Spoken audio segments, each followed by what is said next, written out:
for a long time, and then when Harold was living with us, he was painting a portrait, and I was just sitting down watching him, and I looked at Harold's hands. I looked again, and I said, Harold, can I have your hand? And I held his hand, and I realised this hand is the same as my dad.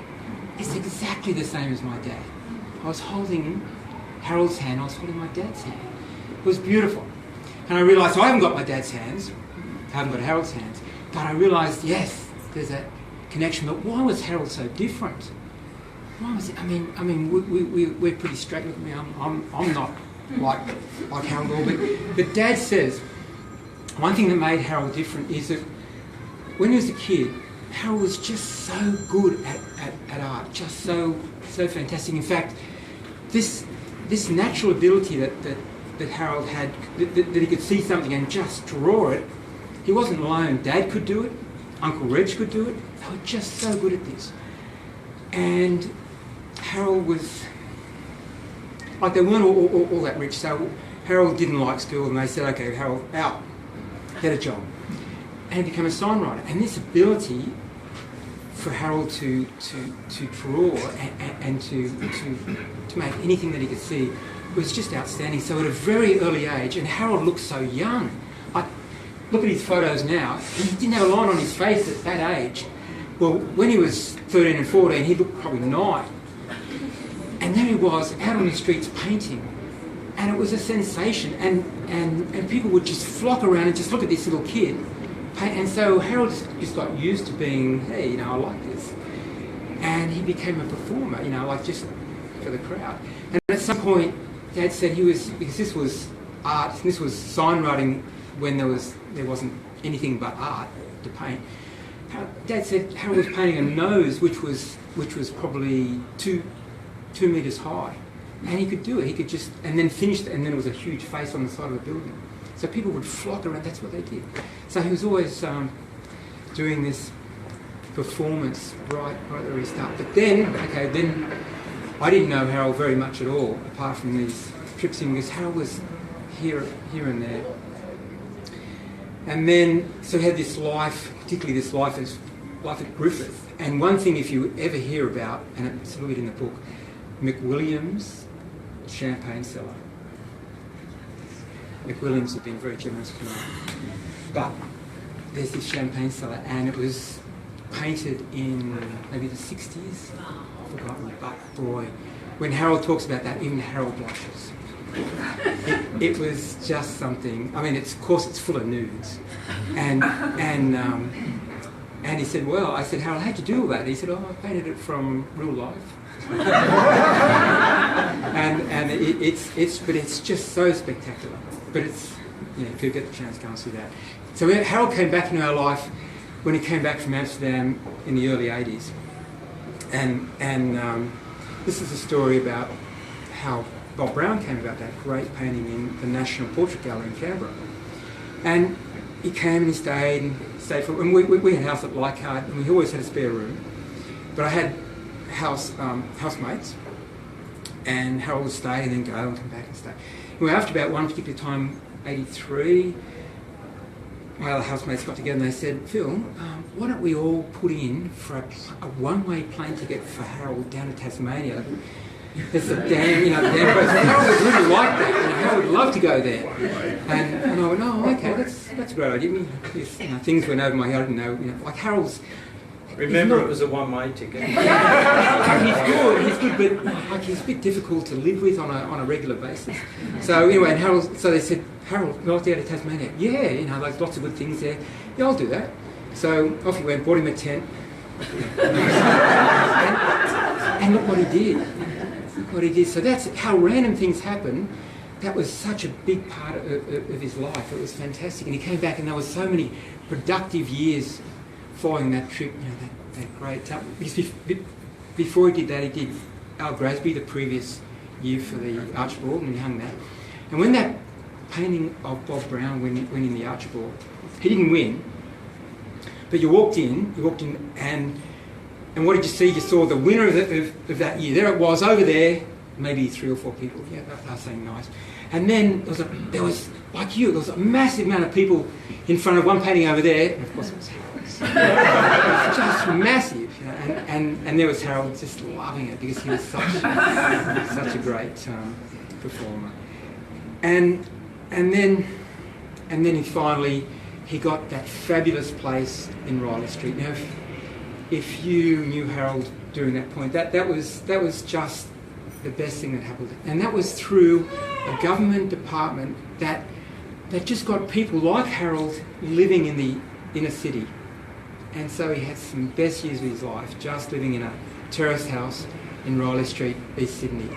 And that was, he went there right up until his 80s, until he had his stroke. But even in his nursing home, he was a favourite.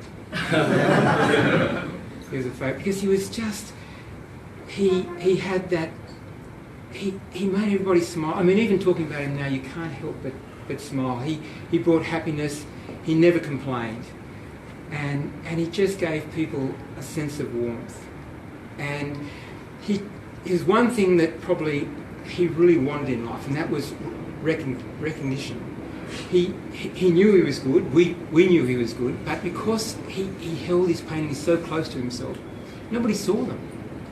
Even when he went overseas for maybe 20, 25 years, they were stored in a big box in a warehouse all that time. And when he opened them up, it was just the most beautiful paintings. So no one ever saw them at all.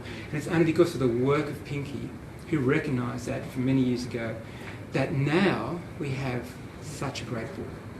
So I hope you support the book and buy it and promote Harold wherever you can. Thank you. Just promoting the book there, we have the Kunya bookshop out there with Kim and Joe, who have been very good to come down tonight to be able to sell the book, and that'll be good. Now I'm going to introduce Pinker, real name Wilhelmina. She might say why she's got the nickname Pinker, the author, all the way from Amsterdam to talk to us next. She might not stand on the box, but I could stand next to her and make sure that she doesn't fall off. Okay. Well, I'm not that good as Chris and Philip to speak to you from openly, so I have it on paper. Harold the Kangaroo's biography has been printed and published, thanks to many of you, family and friends, who have given information and photographs, told jokes and sad stories about Harold's life. Harold was born in this city, Sydney, because he couldn't cope with the discipline and the tempo at school. He left school at the age of 14. Harder? I speak too louder. He left school at the age of 14 and started to work at a sign company in Sydney, whose business it was to paint advertisement on walls and windows. That's where he learned his basic work. I'm not going to tell you the rest of Harold's life here, because you can read the book. But in his early in his life, he gradually came to the realization that he wanted to be able to paint people, portraits, besides putting lettering on walls and windows. And he realized that he had to learn how to do this properly. So he enrolled in the Julian Ashton Art School, not so far from here, I understand, here in the Rocks.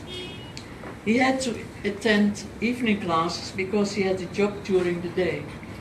And especially the anatomy classes he found most interesting. And after a year he switched over to Auburn Art School of Art, founded by Desiderius Auburn, an Hungarian artist who fled Europe in 1938. And Auburn taught Harold to be free, to paint what his heart told him, and to paint the colors that caught his eye. Auburn showed Harold to see magic in art and in the world around him. That word was always very important for Harold, to see magic around him. Harold was in his early 30s then, the years after the war, and he didn't live in Sydney anymore, but in Griffith. inland New South Wales, where he was working in painting advertisements, and he had to paint portraits and time to invent practical jokes. For instance, he liked to draw caricatures of officials of the town of Griffith to their embarrassment. And during the Water Wheel Festival, he liked to take part in the Carnival's parade, extraordinarily decorated, a nice outfit, so that modestly conservative Griffith citizens wanted to disqualify him. But that didn't happen, and Harold enjoyed it immensely. And after a short stay of 2 years in Papua New Guinea, Harold left for Europe in the beginning of 1971. His plan was to go to London, but they didn't let him in, as he didn't have enough money on him. So he went to Amsterdam, where the customs let him in. He stayed in Amsterdam for more or less 10 years, although a few times they showed him out of the country when they found out that his visa had expired. Every time he had only a visa for 3 months, but he stayed longer until the foreign police saw it. In those cases, Harold went to London, as he didn't need visa for England. Dutch friends gave him money, and he also earned money in Amsterdam by painting shop windows and walls. Life in London was not always easy, as you can see in the cartoons that Harold made about his time in London, shown in the book. It's strange, Harold, well, my whole book is based for a big part on what Harold wrote himself, his autobiography. But about London he didn't write. He only had these cartoons with a long text about the cartoon on the pin, glued to the back. And there, most of the cartoons are in the book. Among his great works in Amsterdam was the pillar in front of the silk shop Capsicum in the Oude Hoogstraat.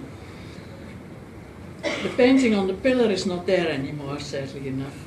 It couldn't be restored as the construction was too weak, even though the American owner, Steve and Deborah Pepper, had tried very hard.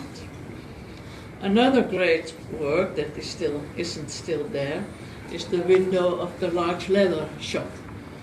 The owners of that shop, an American and with his Dutch wife, they went back to the United States and took the whole window with them. So it's somewhere in the United States. But his greatest work was the whole front of the Bulldog, a well-known soft drugs coffee shop on the Oude Zijdsvoorburgwal, number 90. The Bulldog front is still there to be seen. The owner of the Bulldog, Henk de Vries, as Chris already mentioned him, is looking after it and is dedicated to protecting the painting. The painting on the front of the coffee shop shows the story of Joris the Bulldog, the beloved dog of Henk, to be seen in the book through the photographs of Marianne van der Veen, a photographer who lives opposite the Bulldog, the other side of the canal, and watched Harold painting day by day and photographed it. In the early 80s, Harold returned to Sydney. He wanted to stay in Amsterdam and live there, but in Australia, his pension was waiting for him. He had thought of that. And as he passed the age of 65, he wanted to see if he could receive his pension in Amsterdam. Yes, they told him here in Sydney, but he would have to stay in Australia for a year, as he had been abroad too long. And after that year, Harold no longer had the money to buy a ticket to Amsterdam. And during that year also, he had built a new life in Sydney. Then in 1995, much later, Henk de Vries invited Harold to come to Amsterdam again for the 20th anniversary of the Bulldog. Harold, he came and planned to stay. But a few months later he was struck by a stroke, and a few months later Harold returned to Sydney again. And then in April 2004, Harold the Kangaroo Thornton passed away. Why the name of Kangaroo, the Kangaroo? According to Harold, the Amsterdam people couldn't remember from which English-speaking country he came.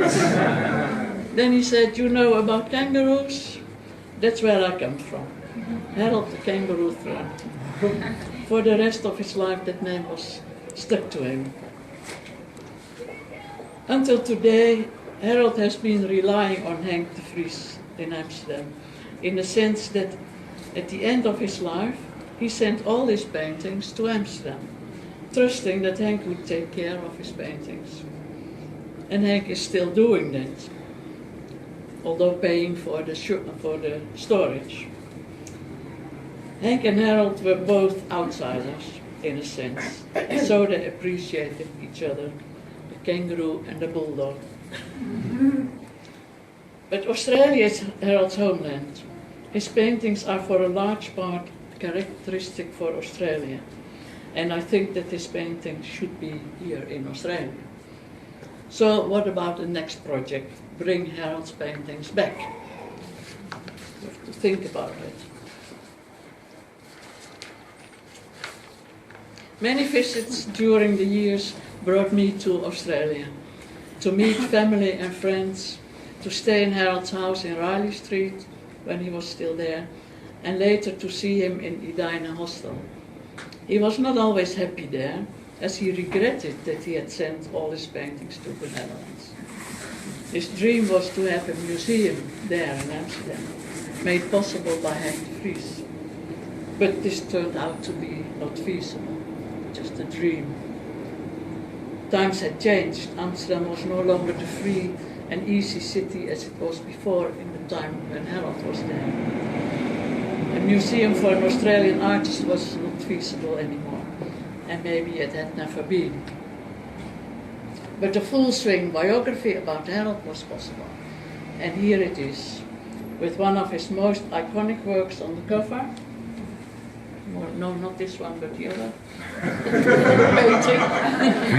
The painting of his. Harold in all his colors, with one of his beloved dogs, Captain Beefheart, already mentioned. As Martin Sharp once said in an interview, he's just himself. He just has the need to create. He's done quite some masterpieces in his work, in his time. I really hope he'd be honored in this country. He's a genuine talent, and I can only agree. So many people, friends and family have helped to realize this book, with heart and soul, I might say. And I like to mention Bruce and Maureen Osborne. I don't know where Maureen is. Bruce was the son of Harold's eldest sister Dulcie, who was like a mother to Harold in his childhood. Visiting Bruce and Maureen in their home in Chumut, Bruce told us about the times he helped Harold in Sydney with constructions. It is said that Bruce passed away in 2014, before this book was printed, and can't be here with us, but Maureen is. Chris Osborne, Bruce's son, who organized this whole event in honor to Harold. Philip and Tony Thornton, I want to mention. Philip, who is Harold's nephew, supported Harold from the background where he could, and is now trustee of Harold's will. During many years of research, I stayed at their home in Oxley Island, each year to go through the many boxes with Harold's autobiographical, difficult word, papers, photographs, music, cassettes, with his songs and more. I want to mention Phil Bailey, I don't know if he's here, who was Harold's Australian friend and art assistant in Amsterdam, where they would both be working on a scaffold to decorate one or another shop window, and Captain the dog watching over the paintings, also on the scaffold. A photograph of that is in the book. Duncan Harty, a long-time friend too, who first met Harold in Amsterdam, I understood, and in the early 80s, and who often assisted Harold back in Sydney. I have mentioned Martin Sharp, a longtime friend of Harold's, who always could stay. Harold could always stay in Martin's house, Virian, when Harold temporarily had no place to go. Margaret Seaton, I want to mention, Les Bean, who was Harold's girlfriend, or fiancée as he called her, in the 1980s, when both were active in the Red Party scene. I met Margaret when my brother Bram and I visited her in Carnarvon, where she was living, West Australia. In those years I also visited Griffith with Bram and his partner Anya to see for myself the town where Harold had lived for so many years and had so many adventures. You will read about it in the book. And we visited the cellars of McWilliams, already mentioned. McWilliams winery there, where Harold did a great job of painting several murals.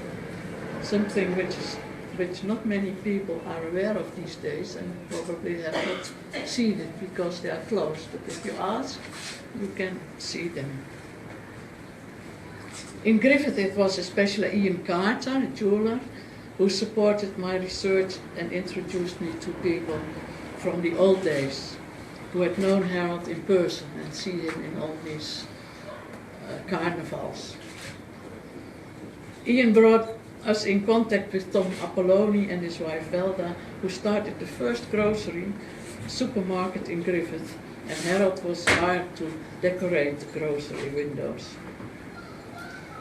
And then, of course, our host Ken Doan, who was a true friend of Harold's. Once, early 90s, I think, when Harold shipped his whole collection from Amsterdam to Sydney, Ken paid for the transport.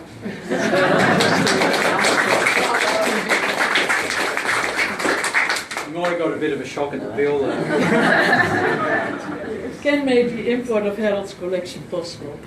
And over and above, he organized an exhibition of Harold's work in Moore Park Gallery. Yes. I saw pictures of this beautiful exhibition. And now I would like to thank Ken from the bottom of my heart that he has made this book launch possible in his gallery here, this present gallery. Thank you. Thank you very much.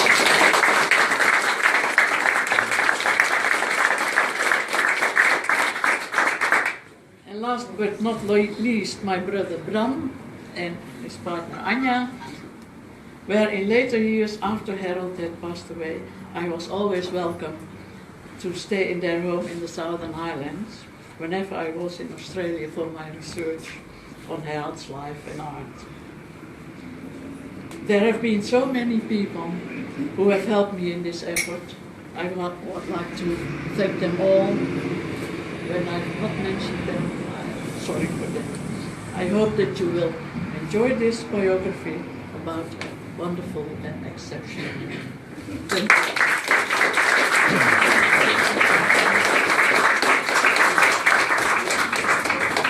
Thank you all very much for coming. Look, I actually didn't know Harold that well, but I used to see him walking around the city, and look, artists often, we're unsure about our abilities. You go through lots of ups and downs, and are you good or not?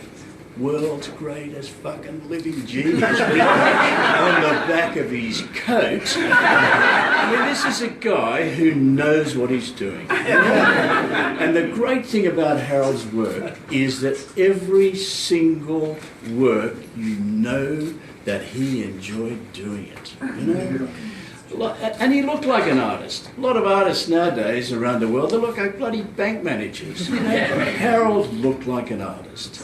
And I just think that, like, all artists die halfway through their life. In other words, there's never enough time to paint all the paintings that you want to paint. And if Harold was around at the moment, he should have done the Olympic uniforms. Again, looks like bloody retired bank managers on holidays. We never get it right.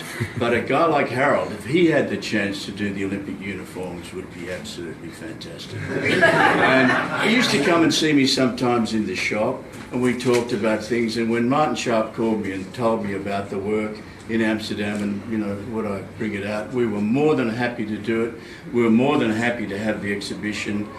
I'm sorry that it wasn't more well covered, because there was such an incredible array of different paintings in there. And although it might be politically incorrect, Harold's models, big tits. You just couldn't buy bras that size to fit Harold's models. So he just had it. And all of his work, it's a lot of fun. So thanks for coming.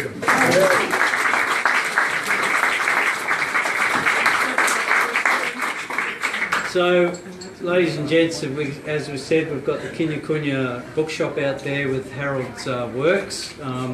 Pinky gets some royalties out of that. And, so she doesn't, okay, well, she doesn't. But I mean, it cost quite a lot of money to produce the book, and we ran a couple of crowdfunding exercises, one in Amsterdam and one here. But we really didn't cover the cost, but it's a labour of love. But the other thing that I want to talk to tonight on closing off is that I spoke to Philip, who's one of the trustees of Harold's will, and with Pinker. Harold did a painting of Ken Doan some years ago that's stored in Amsterdam. And so I mentioned this to Ken when I was here with my sister Kathy some months ago, when we were asking him to host this evening, would he like to have the painting? And I said to him, I've got no guarantees, but I'll talk to the trustees of the will. The trustee, Philip and Pinker, were quite happy to be able to gift that painting to Ken, and we hope to have it here tonight, but Hank de Vries, who pays for the storage, he's semi-retired and he goes all over the world. He's got a charity in Thailand, and he's got other businesses in Canada and in Bali. But that is both of the trustees are very happy to be able to. I'm thrilled. Thank you very much. First I've heard about it. So just to remind Ken about them, I've got a couple of I had these run off, and they're nothing like the real painting that they did. I will say about this picture, which I haven't ever seen. Some of you might know, there's a picture of me in this year's Archibald, rather strange picture of me, in this year's Archibald Prize, where the guy painted my studio very neatly and had me lying down like a really old gay. Nothing against old gay pin-ups, but that's not really quite me. So maybe this is more like me. So when we're able to get a hold of Hank and talk to him about releasing the painting, that will be gifted to Ken. We'll have it shipped out, and we'll bring it and give it to Ken. But in the meantime, to remind him, I had those run off today. Thank you. Be under my pillow tonight. So the other thing is, as I said, there's lots of cousins here tonight, and following the function, which we have to close off at 8:30, if some people, relatives and friends, want to hang around, we might go somewhere locally here, because there's lots of people here that haven't seen each other or haven't met each other. Being such a large family, there was a big family rift that happened in the early 60s when Harold and my grandmother's mother passed away, my great-grandmother. There was a big fight at the reading of the will. In those days you had to go to the solicitor's office and they had the reading of the will, and there was a big blue over it, so the family split in half. Some of the brothers kept talking to each other, but so there's relatives here because of that family split we've never actually seen or talked to. But luckily over the last few months I've reinitiated family history stuff, and I've got in touch with that side of the family that we haven't had contact with and re-establish that contact. And it's been great to be able to talk to those people, and there's some people here tonight, and because some of those people knew Harold as well. So we intend in the future to re-establish those links with that side of the family who we haven't really spoken to for 50 years. So some of those people here tonight, and that's great too. So just closing off, hang around and talk to each other, and don't forget to buy a copy of Pinky's book.